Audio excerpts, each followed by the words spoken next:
আলামিনের বাণী ফাইন্না মাআল উসরি ইউসরান ইন্না মাআল উসরি ইউসরা। আল্লাহ পাক বলেন জেনে রাখো, দুঃখ এবং কষ্টের সাথে রয়েছে সুযোগ আর সুবিধা, আর অসচ্ছলতার সাথে রয়েছে উদার সচ্ছলতা। জোরে কোন সুবহানাল্লাহ। কাজে ভয় পাওয়ার কারণ নাই, হতাশ হওয়ার কারণ নাই। মন আশায় বুক বেঁধে রাখো। গুনাহ করেছো, হতাশ হয়েও না। যুবকদের গুনাহ করা স্বাভাবিক। ইউনিভার্সিটির ছাত্র, কলেজের ছাত্র, প্রফেসর, শিক্ষক, অফিসার ঘুষ খেয়েছেন, জিনা করা হয়েছে, মদ খাওয়া হয়েছে, মিথ্যা কথা বলা হয়েছে, যাই কিছু করেন না কেন ভয় পাওয়ার কারণ নাই, নিরাশ হওয়ার কোনো দরকার নাই। আল্লাহ পাক ডেকে বলেছেন, কুল ইয়া ইবাদিয়াল্লাযীনা আসরাফু আলা আনফুসিহিম লা তাকনাতু মির রাহমাতিল্লাহ। আরে আমার আল্লাহর মতো এত ভালো আর কেউ আছে? এত দরদ আর কারো আছে? আমার আল্লাহ বলেন, ও নবী আপনি শুনায় দেন, হে আল্লাহর বান্দারা, তোমরা যারা নিজেদের উপরে বাড়াবাড়ি করেছো, নিজেদের উপরে জুলুম করেছো, অত্যাচার করেছো, আমি আল্লাহর রহমত থেকে নিরাশ হয়ে যেও না। মানুষ যদি অপরাধ করে, বাপের সাথে অপরাধ করেছে, মায়ের সাথে অপরাধ করেছে, মা বাবা সন্তানের চাইতে এত বড় কল্যাণকামী তো আর কেউ নাই, কিন্তু মা বাবা কোনোদিন বলে না আয় আমার ছেলে তোরে মাফ করে দেই, এরকম বলে নাকি? মন চায় ছেলে যদি মাফ চাইতো, খুশি হয়ে মাফ করে দিতাম, কিন্তু কেন যে আসে না, ডাকে না যে আয় মাফ করে দেই। মা বাপ আপনাকে এত ভালোবাসে, সেই মা বাপও আপনাকে বলে না যে আয় মাফ করে দেই। আমার আল্লাহ হচ্ছেন এমন আল্লাহ, আল্লাহ রাব্বুল আলামিন ডাকেন, এ বান্দা খুন করেছিস ফিরে আয়, জিনা করেছিস ফিরে আয়, হত্যা করেছিস ফিরে আয়, চুরি করেছিস ফিরে আয়, কুফরি করেছিস ফিরে আয়, সুদ খেয়েছিস, ঘুষ খেয়েছিস, মদ খেয়েছিস ফিরে আয়।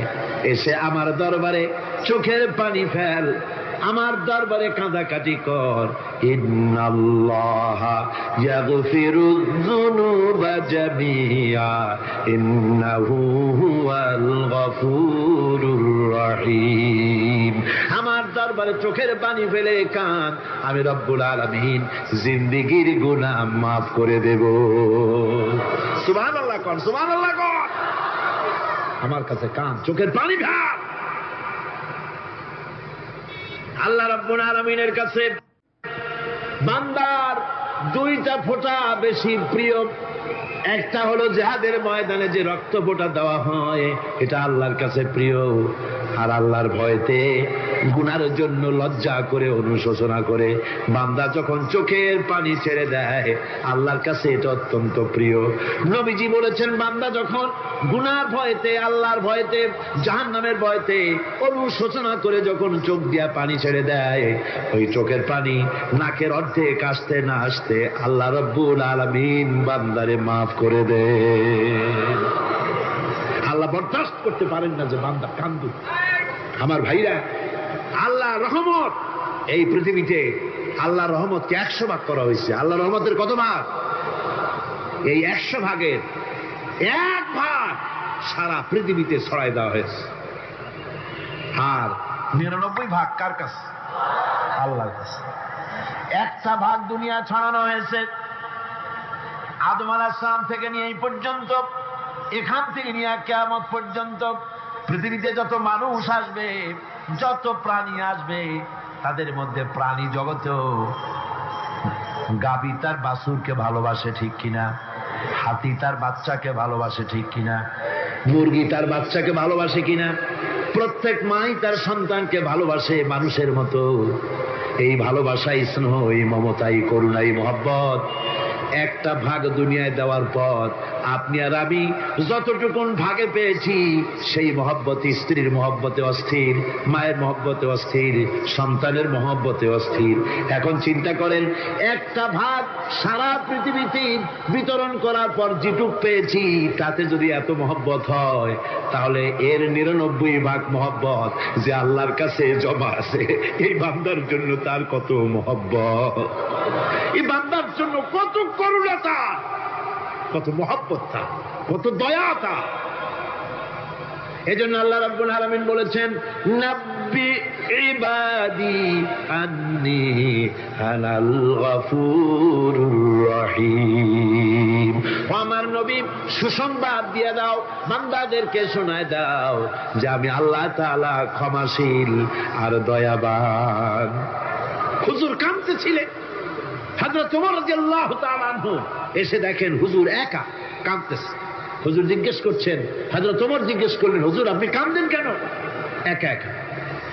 হযরত ওমর বলেন, আমি যখন প্রশ্ন করলাম নবীজি বললেন, আমার কাছে কিছু আগে জিবরাইল এসেছিলেন, জিবরাইল এসে আমাকে বললেন আল্লাহ পাক বলেছেন, হে আমার নবী, ইসলামের ভিতরে থেকে যে সমস্ত মানুষগুলো ইসলামের ভিতরে থেকে চুল আর দাড়ি পাকায় দিছে, কিয়ামতের দিন এই লোকগুলারে আমি শাস্তি দিতে আমার শরম হবে।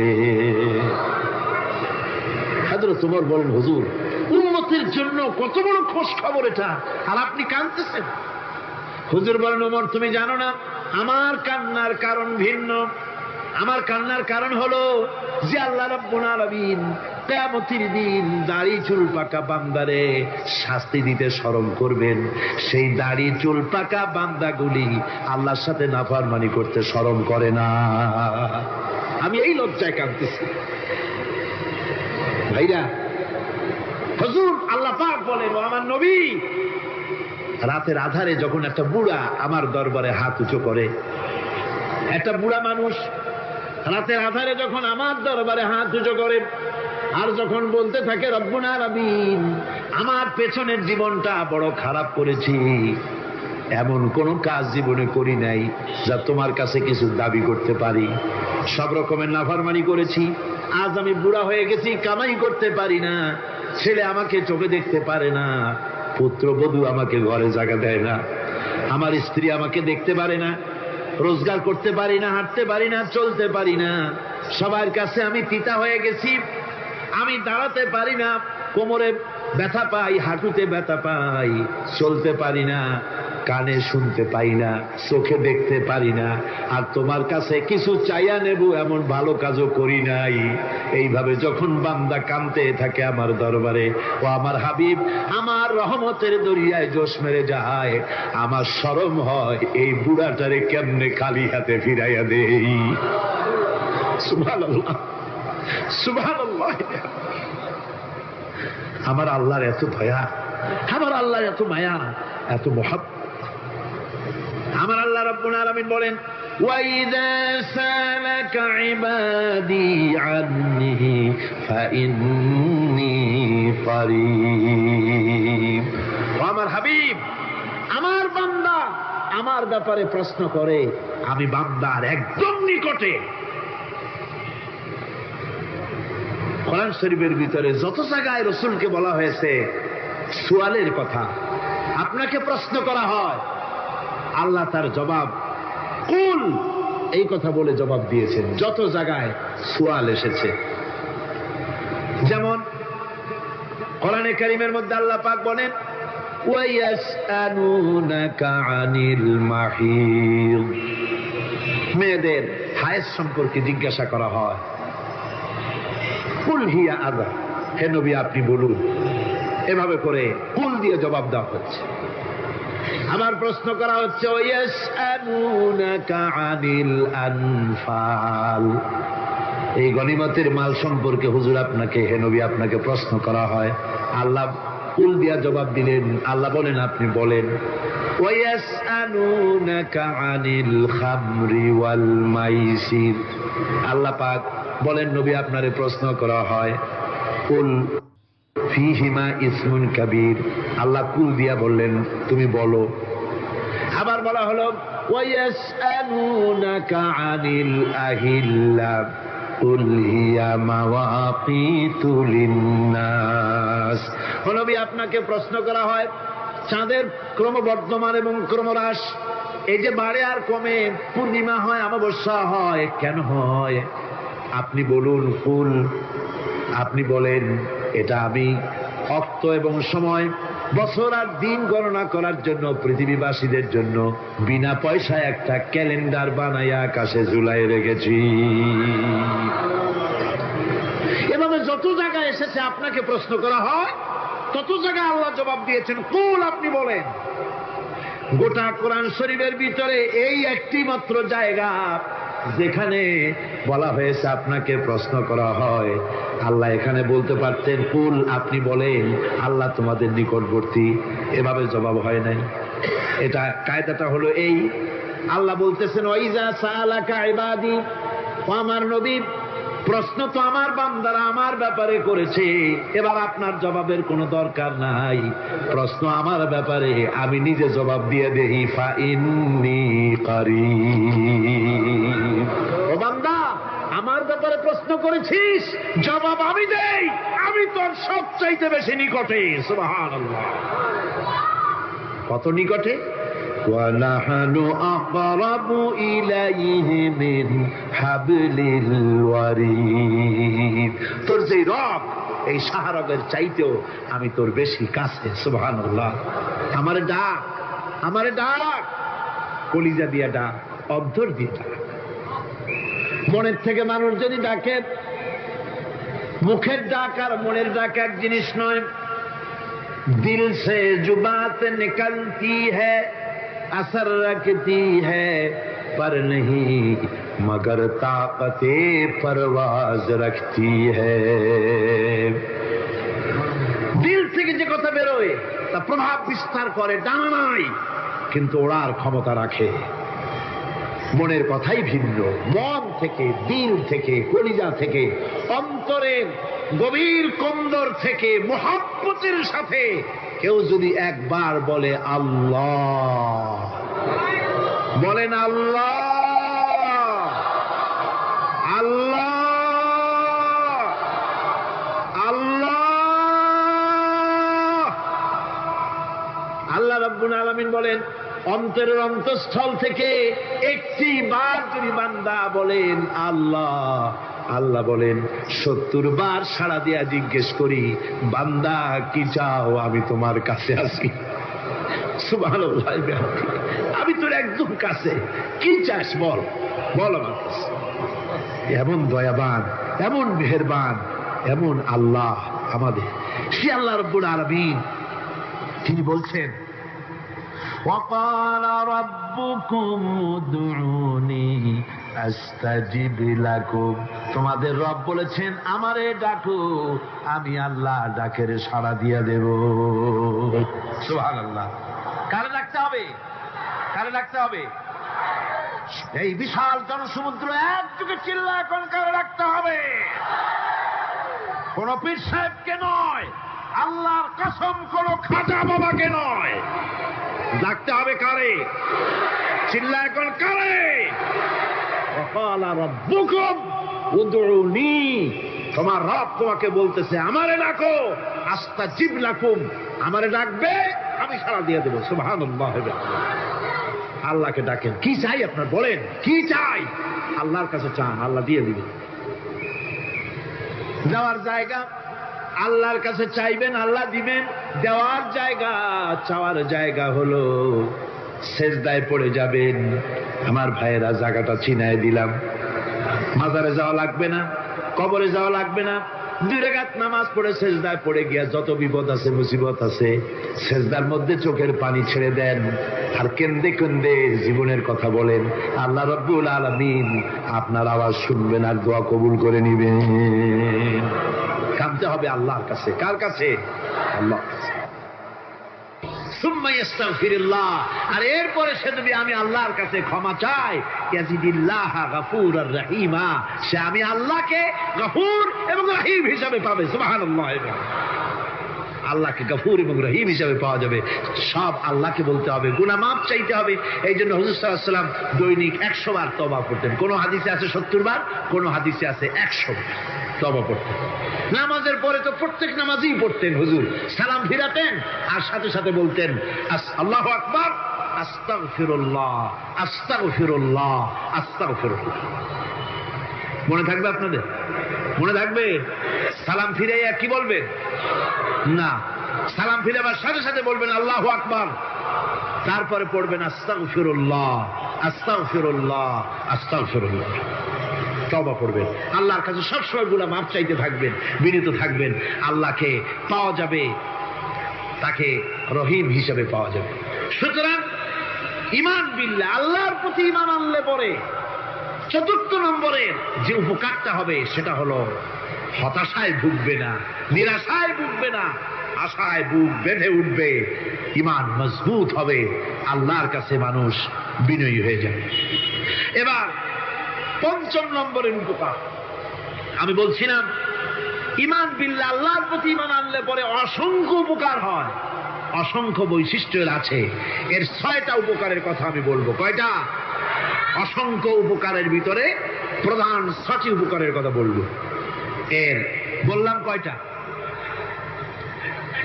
4টে বলছি। এবার বলো পঞ্চম উপকারের কথা। আল্লাহর প্রতি আপনি পূর্ব পশ্চিমে কতবার মুখ ঘোরালেন, এটাই কিন্তু আপনার আসল সৎ কাজ নয়। আসল সৎ কাজ হলো আল্লাহর প্রতি ঈমান আনা। এই ঈমানের ব্যাপারে 3টা দিন আমরা পার করে দিলাম, এখনো কথা শেষ হয় নাই। আল্লাহর প্রতি ঈমান আনলে পরে যে উপকারটা হবে পঞ্চম নম্বরে, সেটা হলো কঠোর এবং কঠিন বিপদের ভিতরে বান্দার ভিতরে অবিচলতা এবং ধৈর্যের সৃষ্টি হয়ে যাবে। আলহামদুলিল্লাহ। কঠিন বিপদ মুসিবত আসলে পরে সে অবিচল থাকবে। সারা দুনিয়ার বিপদ আপদ, শত্রুতা, দুঃখ, কষ্ট, মুসিবত, জুলুম, নির্যাতন সবকিছু পাহাড়ের মতো উঁচু হয়ে তাকে ঘিরে ফেলবে, কিন্তু তাকে এক চুলও নাড়াতে পারবে না। আলহামদুলিল্লাহ। সারা পৃথিবী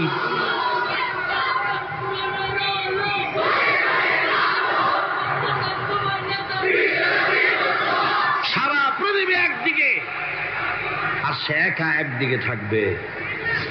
বিরোধিতা তো হবেই, বিপদ তো আসবেই। কবি বলতেছেন, সাথে যা কার রহা হ্যায় अज़ल से ताइमरोज, सतेजा का रहा है अज़ल से ताइमरोज, चरागे मुस्तफावी से शरारे बुलहबीस। সে আবহমান কাল থেকে শুরু করে মুস্তাফা সাল্লাল্লাহু আলাইহি ওয়াসাল্লামের দীপ শিখার সাথে আবু জেহেল, আবু লাহাবের অগ্নিস্ফুলিঙ্গের টক্কর লেগেই আছে। রাসূলুল্লাহ আল্লাহর দেওয়া এই বিধান, এই দ্বীনের বাতিটা টিম টিম করে চলেছে। আর গোরকি টর্নেডো হাজার হাজার মাইল বেগে হ্যারিকেন এসেছে, গোরকি এসেছে, টর্নেডো এসেছে, টাইফুন এসেছে, কিন্তু এই আলো নিবাইতে পারে নাই। সুবহানাল্লাহ। এই আলো নিবাতে পারে নাই। এই শত্রুতা চিরকালে নিবাতে পারবে না। কারণ হচ্ছে আল্লাহ রাব্বুল আলামিন বলেছেন, ইউরিদুনা লিইউতফিউ নূরাল্লাহি বিআফওয়াহিহিম ওয়াল্লাহু মুতিম্মু নূরিহি ওয়ালাউ কারিহাল কাফিরুন। ওরা চায় মুখের ফু দিয়ে আমার আলোকে নিভিয়ে দেবে, কিন্তু আমি আমার আলোকে পূর্ণতা দান করব। তাতে কাফের বেঈমানদের কলজায় যত জ্বালা যন্ত্রণা হোক, আমার দ্বীন কেউ মিটাই দিতে পারবে না। সুবহানাল্লাহ। সুতরাং বিপদে অবিচলতা আসবে, সে অটল হবে, মজবুত হবে। কোরআনে কারীম বলতেছে, ওয়া কাযালিকা জাআলনা লিকুল্লি নাবিয়্যিন আদুওয়াম মিনাল মুজরিমিন। এই পৃথিবীতে এমনি করে আমি সকল নবীদের শত্রু বানিয়েছি, সব পাপিষ্ঠ অপরাধীদেরকে। নবীদের সাথে বিরোধিতা করেছে কারা? পাপিষ্ঠরা, অপরাধীরা। আজও খুঁজে দেখেন আজও ইসলামী আন্দোলনের বিরোধিতা যারা করে সবগুলি কি পাপিষ্ঠ? সত্য কিনা কর? ইসলামী আন্দোলনের বিরোধিতা যারা করে হিসাব করে চোখ দিয়ে তাকায় দেখেন, খুঁজে দেখেন তাদের নামগুলি।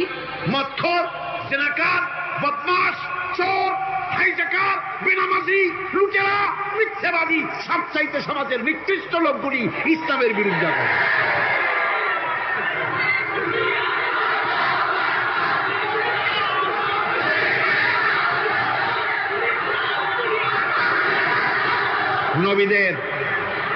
নবীদের শত্রু আল্লাহ বলেন সব যুগে নবীদের সাথে শত্রুতা করেছে পাপিষ্ঠরা। আল্লাহর কথা, কার কথা? সকল যুগে নবীদের সাথে শত্রুতা করেছে পাপিষ্ঠরা, নিকৃষ্ট ধরনের অপরাধীরা। সুতরাং নবী রাসূলদের অবস্থা যখন এই, তখন দ্বীনের দাওয়াত যারাই দেবে তাদের কিসমত এরকম হবেই। এই বাধার মোকাবেলা তাদেরও করতে হবে। এই যে বাধাটা আসে, এই যে মারে, অপরাধ কি? এই যে তারা চোর বা ডাকাত যাদের মারা হয়। আল্লাহ রাব্বুল আলামিন বলেন অপরাধ হলো ওয়ামা নাকামু মিনহুম ইল্লা আইয়ুমিনু বিল্লাহিল আজিজিল হামিদ।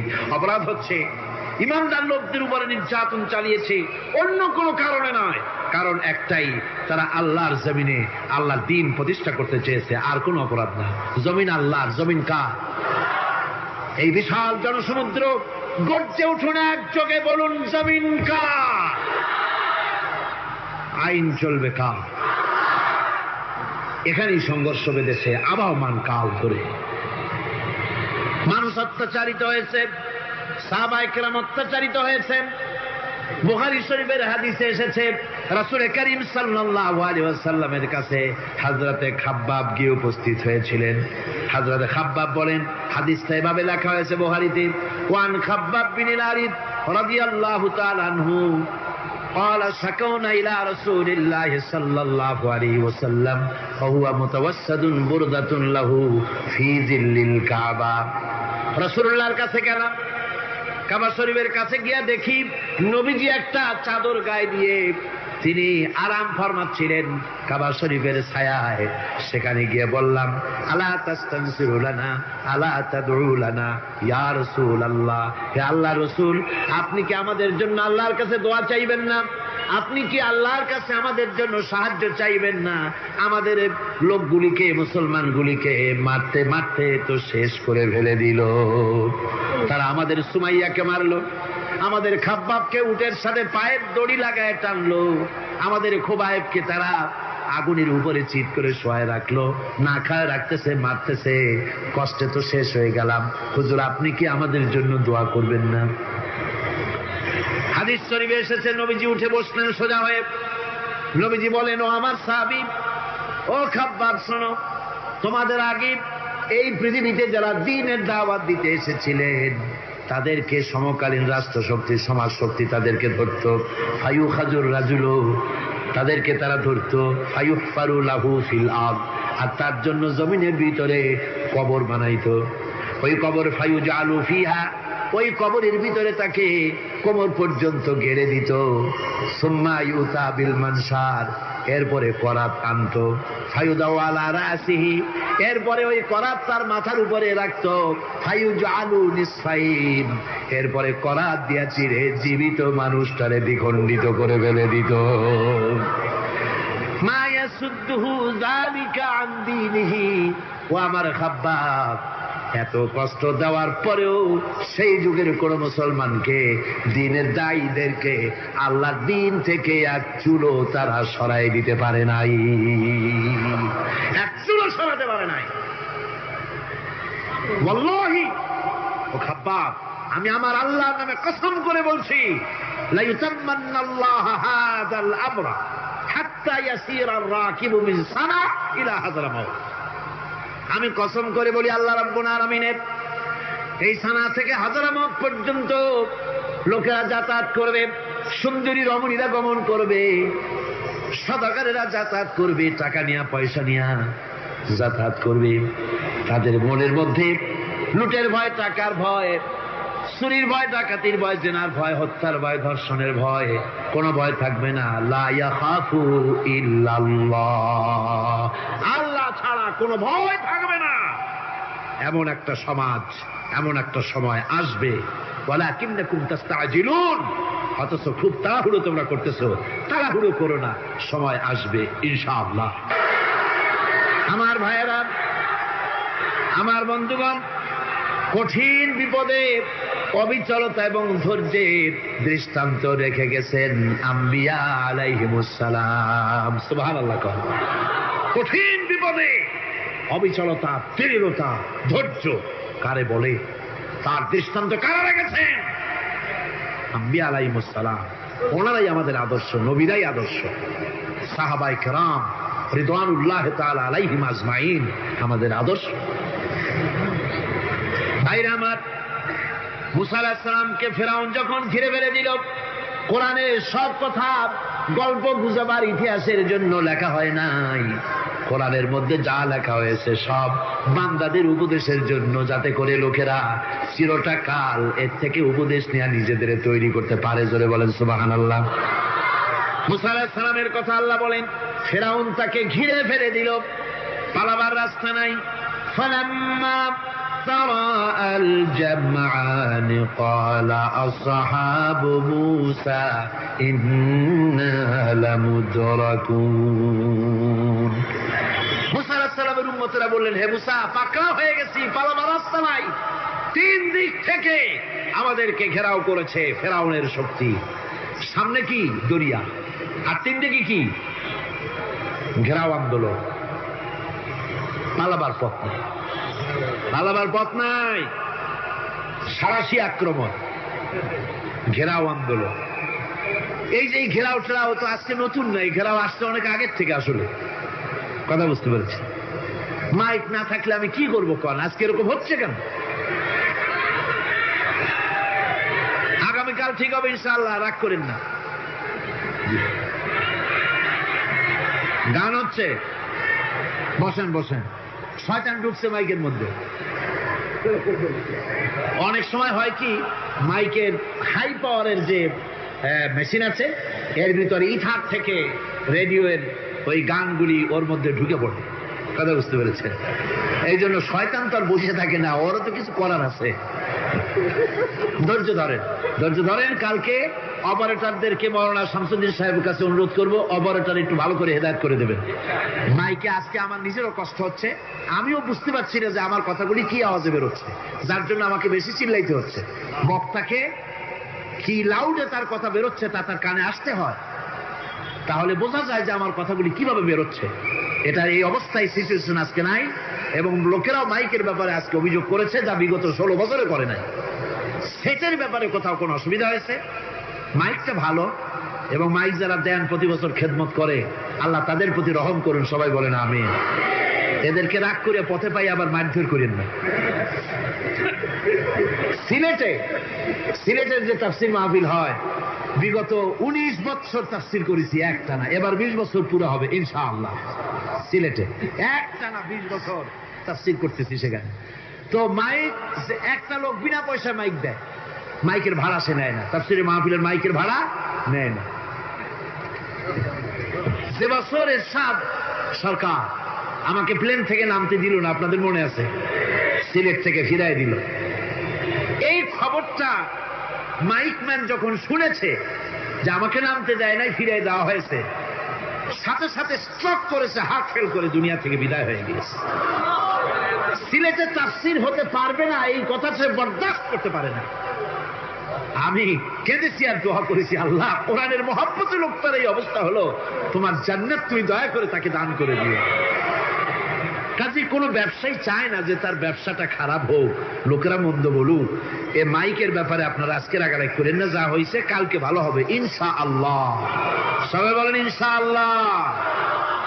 এখন চলেন আমরা ফেরাউনের অবস্থা দেখি গিয়া কি করতেছে ফেরাউন।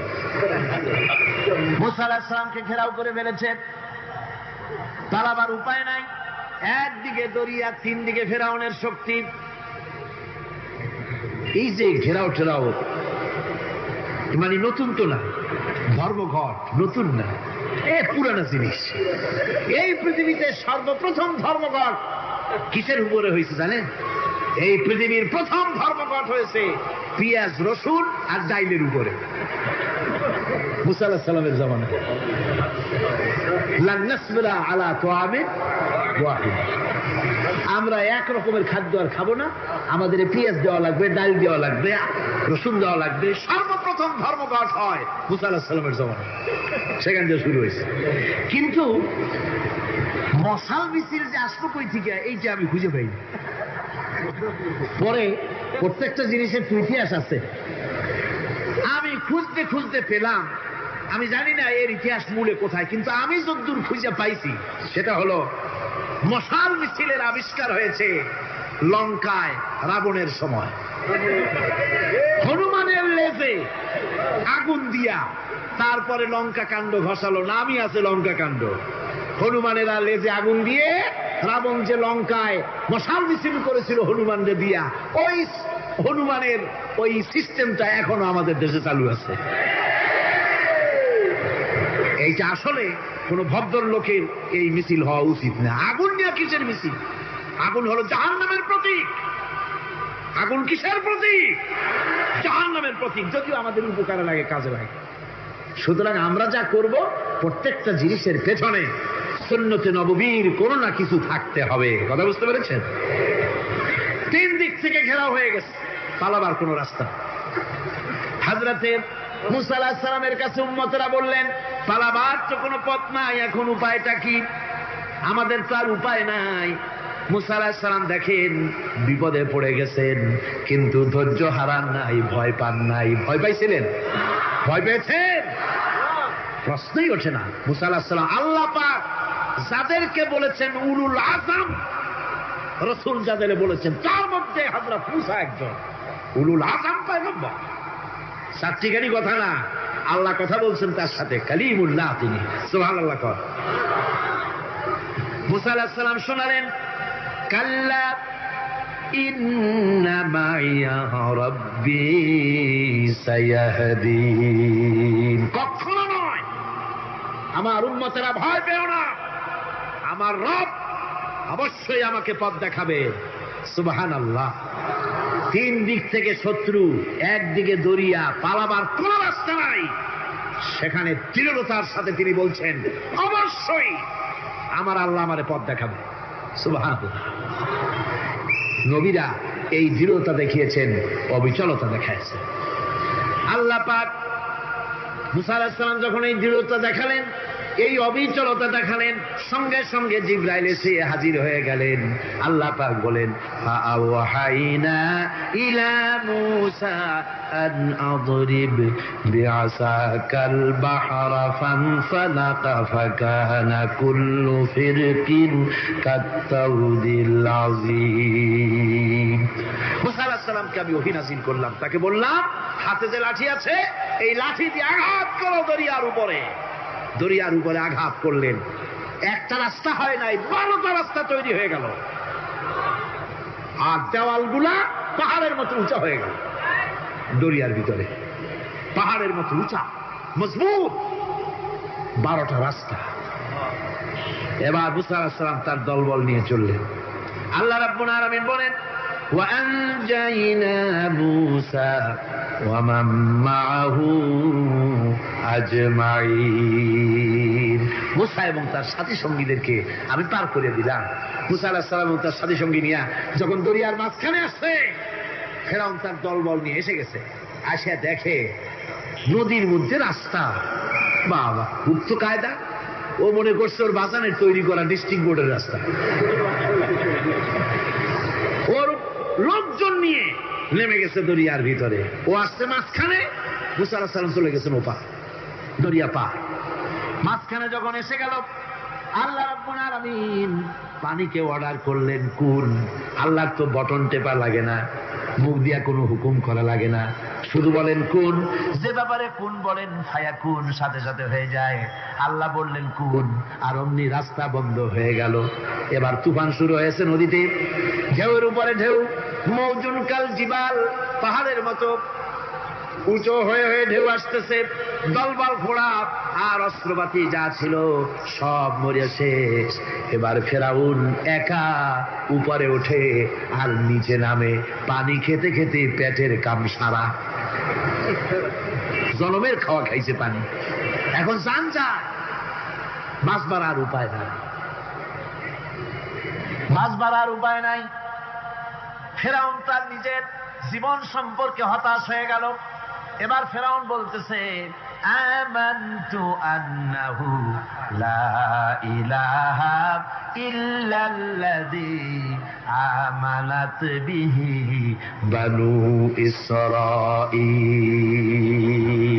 আমি ঈমান আনলাম, আমি ঈমান আনলাম আল্লাহ ছাড়া কোন ইলাহা নাই।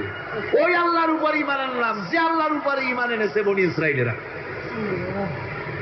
আল্লাহ যাতে ঠিক পায় যে কোন আল্লাহর উপর ঈমান আনছে। বনি ইসরাঈলের আল্লাহর উপর ঈমান আনলাম। আল্লাহ এই তো মুসলমান হয়ে গেছে, এরপরও আমার সুবাও কেন?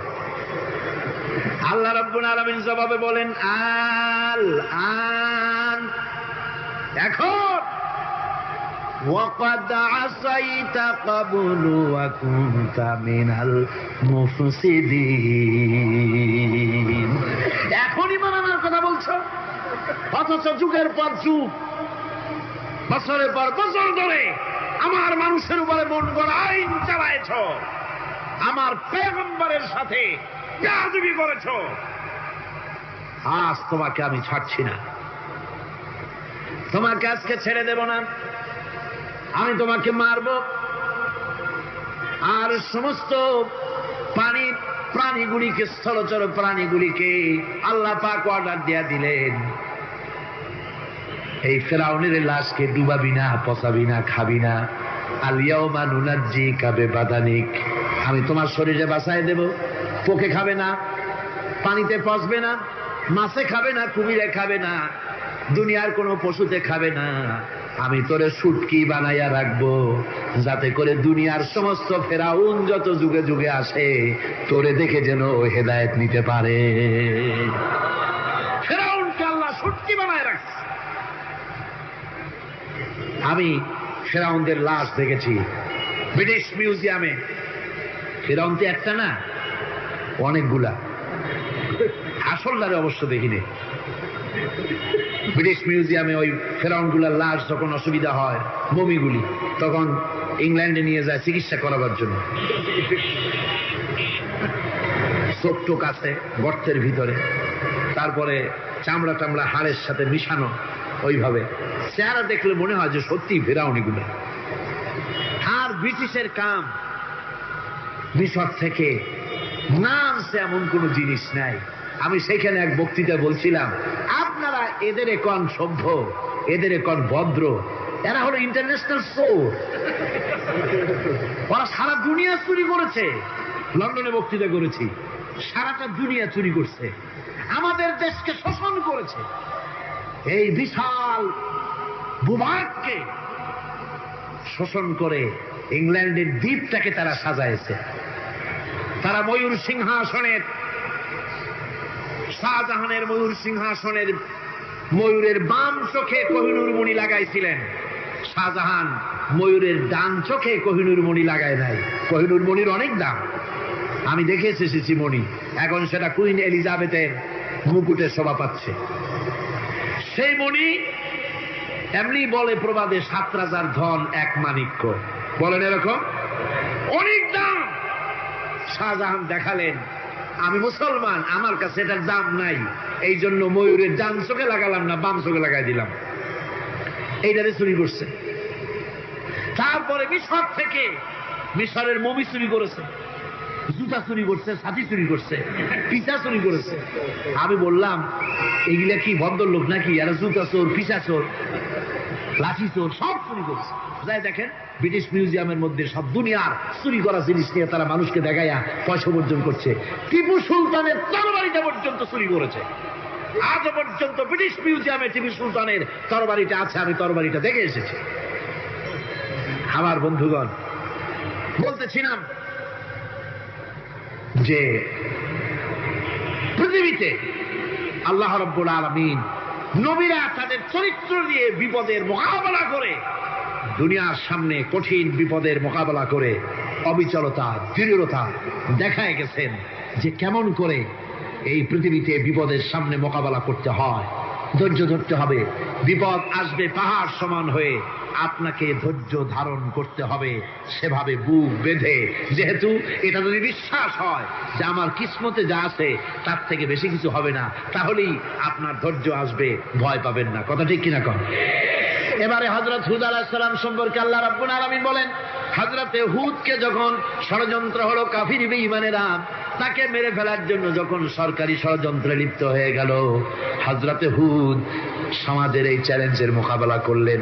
হযরত হুদ বলেন, ফাকিদুনি জামিআন সুম্মা লা তুনজিরুন ইন্নী তাওয়াক্কালতু আলাল্লাহি রাব্বি ওয়া রাব্বিকুম। তোমরা তোমাদের ষড়যন্ত্র আমার বিরুদ্ধে যত পারো আমার বিরুদ্ধে ষড়যন্ত্র চালাও, এতটুকু আমার অবকাশ দিও না। আমি এমন আল্লাহর উপরে ভরসা করেছি যার হাতের ভিতরে তোমাদেরও জান আর আমারও জান। যা পারো তাই করো।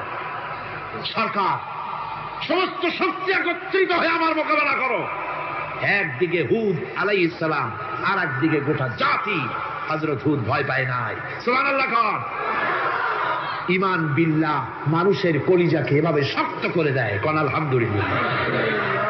এবারে এই বিপদের, কঠিন বিপদের মোকাবেলা করে আমার রাসূল যে প্রমাণ দিয়ে গেলেন, আমার রাসূল যে কঠিন বিপদের মোকাবেলা করলেন, ভাইয়ের আমার, হিজরতের রাতে সওর পাহাড়ের ভিতরে যখন তিনি আশ্রয় নিলেন, হযরতে আবু বকর সাথে ছিলেন। হযরতে আবু বকর রাদিয়াল্লাহু তাআলা আনহু বলেন, হুজুর আপনি দাঁড়ান, এটা তো পাহাড়িয়া গুহা, গুহার ভিতরে সাপ থাকতে পারে, বিচ্ছু থাকতে পারে, আমি আগে ঢুকি, বিপদ যদি হয় আমার উপর থেকে হয়ে যাক। গুহার ভিতরে নেমে গুহা সাফ করলেন। এরপরে হুজুরকে ডাকলেন, হুজুর তাশরীফ নিলেন গুহার ভিতরে। এরপরে হুজুর বললেন, আবু বকর পাহাড়ে হেঁটে হেঁটে 2-3টা পাহাড় পাড়ি দিয়া যাওয়া লাগে সৌর পাহাড়ে। মদিনার সোজা রাস্তা হুজুর ধরেন নাই, মেসফালার পথ দিয়া জাবালে কেদোয়ার উপর দিয়া 3টা পাহাড় পাড়ি দিয়া তারপরে হুজুর গেলেন সৌর পাহাড়ে। গুহার ভিতরে হুজুর তাশরীফ নিলেন। বললেন, আবু বকর তুমি বসো, তোমার উরুর উপরে মাথা রেখে আমি একটু আরাম করি।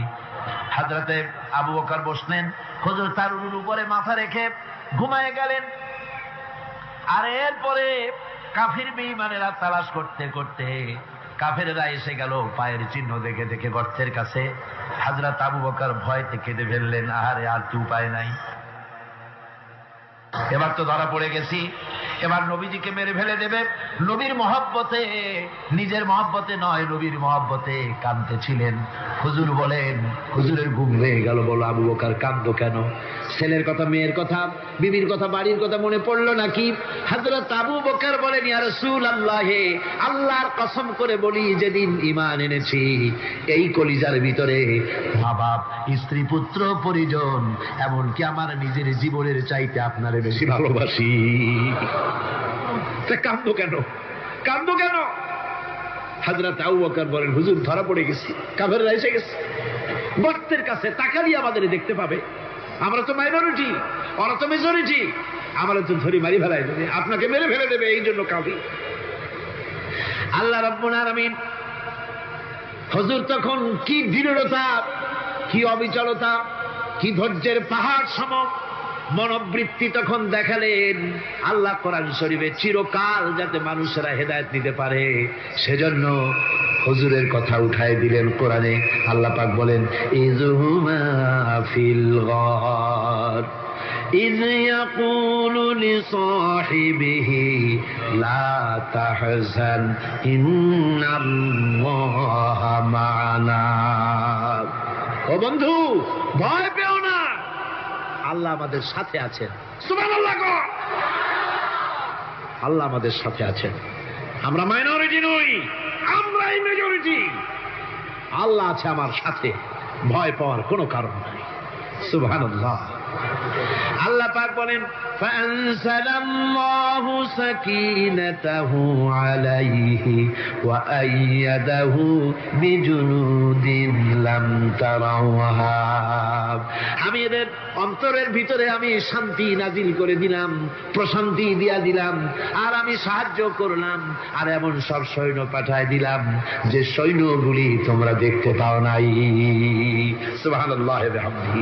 ভাইরা আমার, রাসূল কারীম সাল্লাল্লাহু আলাইহি সাল্লাম এই বিপদের মাঝে, চরম বিপদের মাঝে অবিচলতা, দৃঢ়তা, কঠিন আত্মনির্ভরতা দেখিয়েছেন। এগুলি হলো ঈমানের ৫ম নম্বরের উপকারিতা। আল্লাহর প্রতি ঈমান আনলে এভাবে পাহাড় সম ঈমান মজবুত হয়ে যায়। জেলের পরোয়া করি না, ফাঁসির পরোয়া করি না, শহীদ হওয়ার পরোয়া করি না, মেরে ফেলে দেবে, উড়ায় দেবে, হত্যা করবে, পরোয়া করি না।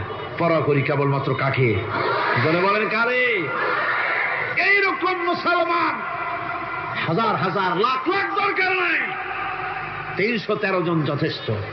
কয়জন যথেষ্ট? ৩১৩ জন যথেষ্ট। বদরে যারা জান দিয়ে মাল দিয়ে দিনকে প্রতিষ্ঠিত করেছিলেন, এরকম ৩১৩ জনই যথেষ্ট ছিল।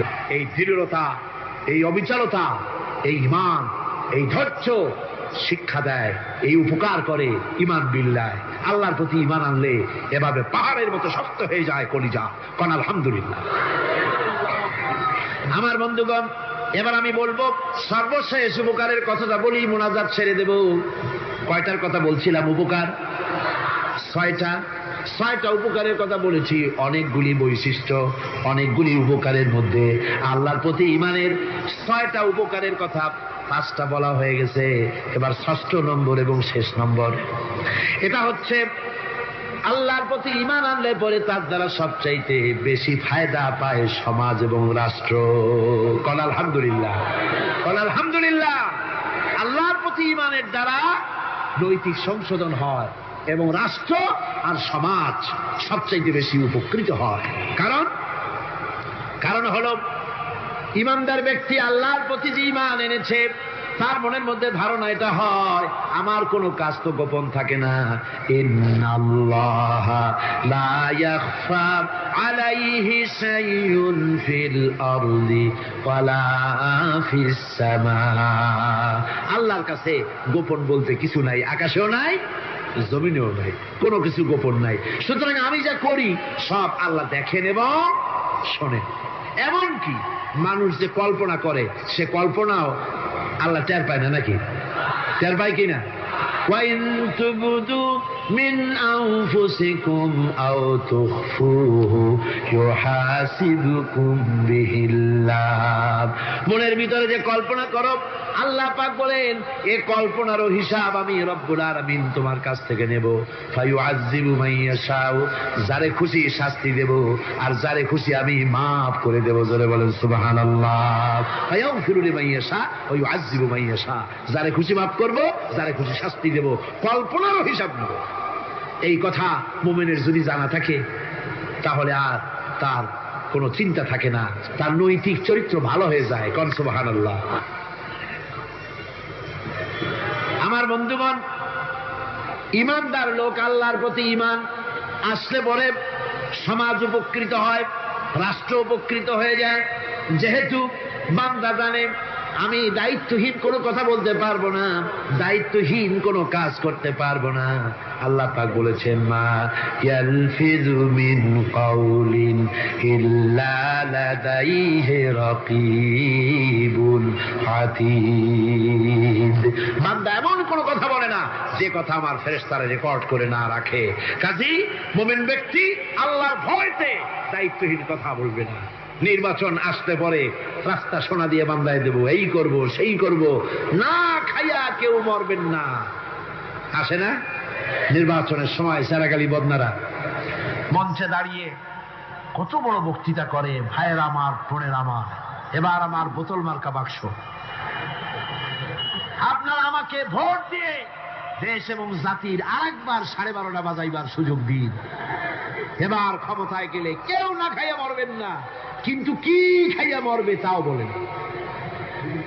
এর মারফতি অর্থ হচ্ছে এই, ওরা যদি ক্ষমতায় যেতে পারে তাহলে বিষ খাইয়া হোক, গুলি খাইয়া হোক, কিছু না কিছু খেয়ে মরতে হবে। একেবারে খালি পেটে মরলে গ্যাস্ট্রিক হওয়ার সম্ভাবনা আছে। ঈমান বিল্লাহ যদি না থাকে, আল্লাহর ভয় যদি না থাকে, তাহলে দায়িত্বহীন কথা বলে। আর আল্লাহর ভয় যদি থাকে, তাহলে নৈতিকতার সংশোধন হয়ে যায়। দায়িত্বপূর্ণ কথা বলে মানুষকে ফাঁকি দেয় না। আমার বন্ধুগণ,